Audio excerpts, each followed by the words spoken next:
Last time you were introduced to a troubling practical and theoretical question related to our recognition of our responsibility for the consequences of our actions. That question was, as you will recall, do the ends justify the means?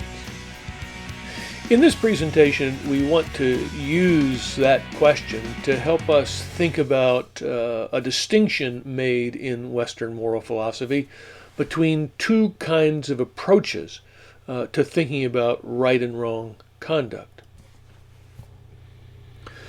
The first approach is called consequentialism, and the second, deontology. Consequentialist theories claim that the rightness or wrongness of human action is exclusively, only a function of the goodness or badness of the consequences resulting from that action. From that perspective, then, the ends or the consequences of our actions always justify that action, whatever that action is. From a consequentialist perspective, the ends or consequences always justify the means. Those things that we typically think to be wrong, like lying, cheating, torturing, killing, are thought to be wrong because the consequences of those actions is typically bad. But in a situation where such an action might be necessary to produce overall good consequences, then it is actually the right action, according to consequentialism. From this perspective, beneficence seems to be the only relevant fundamental moral principle.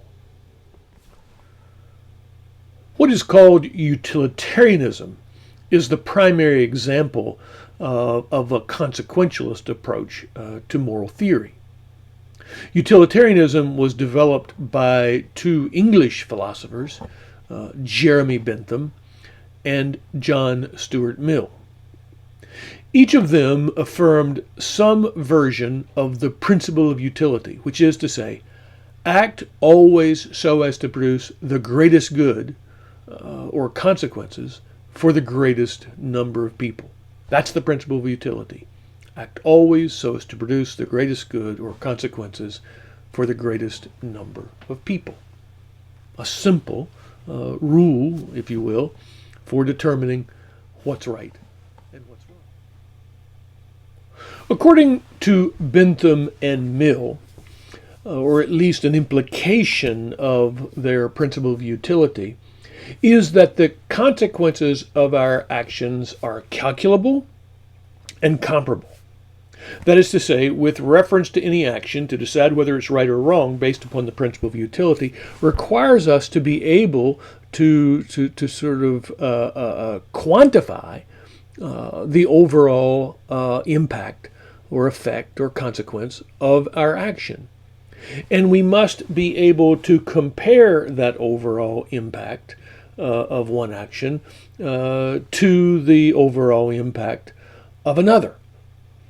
Without that capacity to compare the good consequences of one action as compared to another, it's impossible to use the principle of utility to help us discern right from wrong.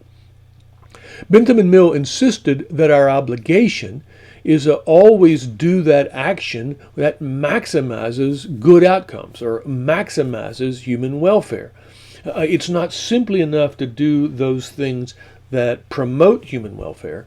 We must do that action which has the maximal possible promotion of human welfare in the situation. So let's say Act A hurts human beings, don't do it. Act B helps human beings, but Act C helps human beings even more. Act C is the obligatory action, according to Bentham and Mill. Bentham and Mill defined the good for human beings in terms of happiness or pleasure. This is often called hedonism. We should do that action, they said, which maximizes human happiness or pleasure. Now, there was profound disagreement between Bentham and Mill over how to think about happiness or pleasure. Bentham developed what's called a hedonistic calculus to simply quantify human pleasure. Mill was suspicious of that, in part because he believed that there's a difference between the pleasures of a pig, he said, and the pleasures of a human being. So he seems to want to see different pleasures as having, or different kinds of pleasures of having a different quality for human beings. The final thing that's important in Bentham and Mill's theory in utilitarianism is their idea that everyone's happiness counts.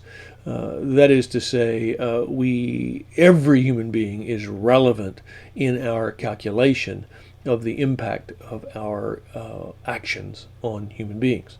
It's not right to exclude anyone from that calculation and say their happiness or their misery is irrelevant.